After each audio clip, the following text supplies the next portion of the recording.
Ladies and gentlemen, Bungle. Hope you're doing well, and I hope you're having a great day. If you're unfamiliar with me, my name is Bungle. I like to do whiteboard presentations talking about Enlisted, the World War II free-to-play first-person shooter. Now, today we're going to be talking about skill. Kind of what quantifies skill? What is the definition of skill, right? In most games that you play, either first-person shooter, World of Tanks, War Thunder Flying, stuff like that, there's usually a term skill, right? Skill is usually doing well the most players, most average players, always placing first in your team, top 20%, doing really well, just that type of all-star player, right? And one of the common things people like to do, some all-star players, will try to be like, oh, well, do this and that, blah, blah, blah, you'll be fine, you'll do great, right? Do as I do, right? And one of the things I learned during my eviction period, when I got moved out of my house and had to rely on my gaming laptop, which is 5 years old, with a 960M graphics card or integrated graphics. And you're unfamiliar, graphic GPUs are always going to be worse than a desktop. Is that there's actually more that goes into it. And I would say with Enlisted, with my desktop, I do really well, top 20%, top of my team most of the time I play. Here and there, maybe an outlier, right? But generally, I would say I'm a decent, if not skilled player in Enlisted. Now, during my eviction period, it's kind of brought to light, hey, there's more that goes into this than just being skilled, right? If it's kind of like, let's say, a Ferrari versus a soccer mom car, right? If you're going to take it out on the track to go racing, if I'm driving this, Ferrari, right, and I do, well, great times, great lap times and everything, and then I want to go and take out my soccer car, mom van, I'm not going to do the same amount of times and everything, right?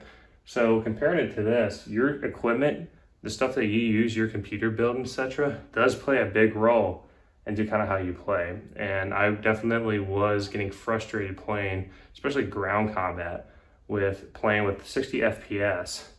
But even that was choppy down to like 30 on the lowest settings of Enlisted. So we're gonna go dive into this, right? Starting off with, we're gonna talk about refresh rate, FPS, and GPU. So first off, refresh rate. If you're unfamiliar with refresh rate, generally it's basically how many frames per second can your monitor handle, all right? I'm probably gonna butcher this, but it's measured in hertz. All right, so 240 hertz or whatever, that basically means 240 frames per second that monitor can handle. Next, 144 is kind of the common placeholder for most gaming rigs and stuff. 144 hertz is 144 frames per second. There actually is a big difference over 60 FPS. When you get to 144, because when you go from 144 to 60, it kind of differs. Now, resolution size and all that, like 4K, 2K, 1080p, me personally, I play on a 1440p monitor. So, that's what I game on. So I went to a 1080p laptop. I mean, that's really subjective on that point. I mostly feel from my experiences, the frame rate and the refresh rate that really play a key role into this.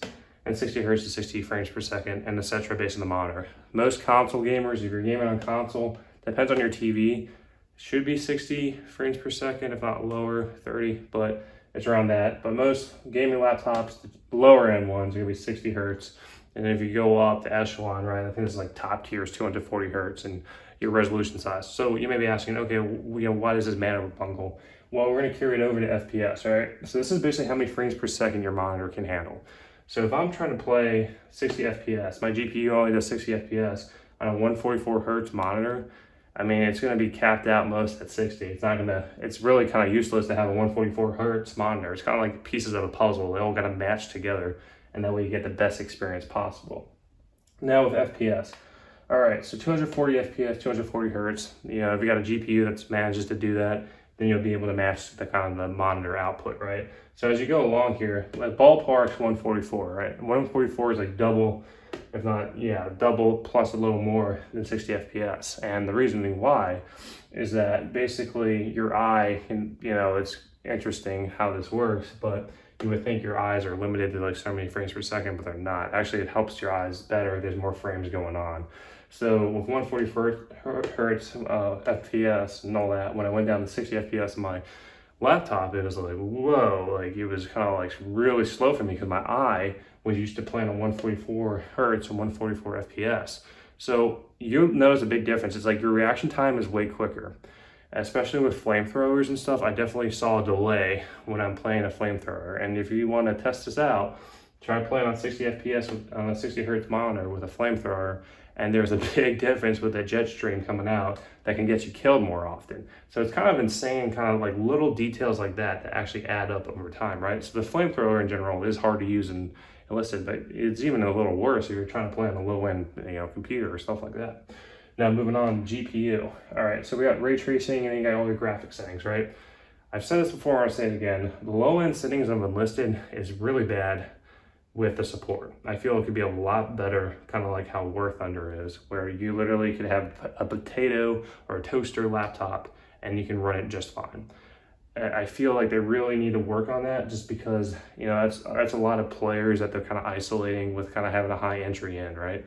So, you need like a decent computer to run this game. And consoles, I don't know how the console experience is on the Xbox Series X or the PlayStation 5 or whatever, but generally, like I said, the better the graphics, the better your FPS is going to be. I mean, the graphics card you have, your GPU is going to be better than, and the refresh rate's going to tie into all that. But ray tracing definitely does do a difference too, believe it or not, with shadows and everything like that, because you can definitely see enemies moving around, roaming around, especially in corners, or like if you're playing Berlin, you can see the shadows of the enemies. So it's kind of like surprising.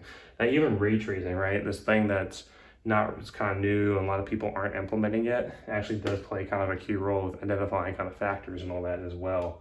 But like I said, when you're playing on low, when I was playing on low, it was just hard because the FPS, my computer, my laptop wasn't able to run it that well, and definitely hindered my skill gap and everything. So yes, you can watch all the videos of people telling you to do X, Y, and Z to make, yourselves great.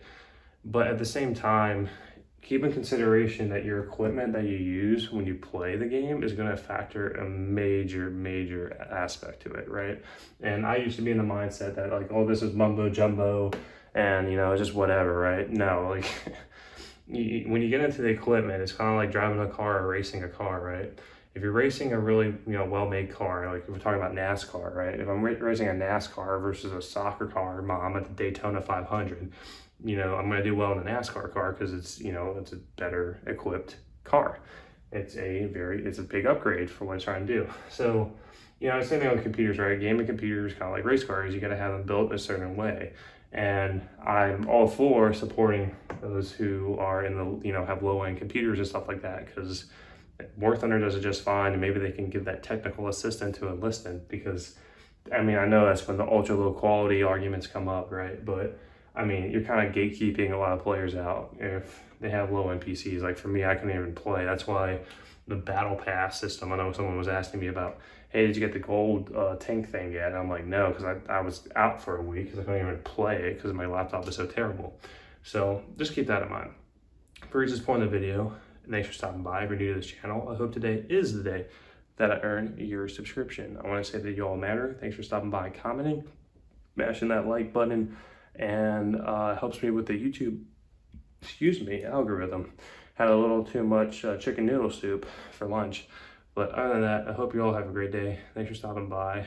You matter to my channel. Appreciate it. Take care.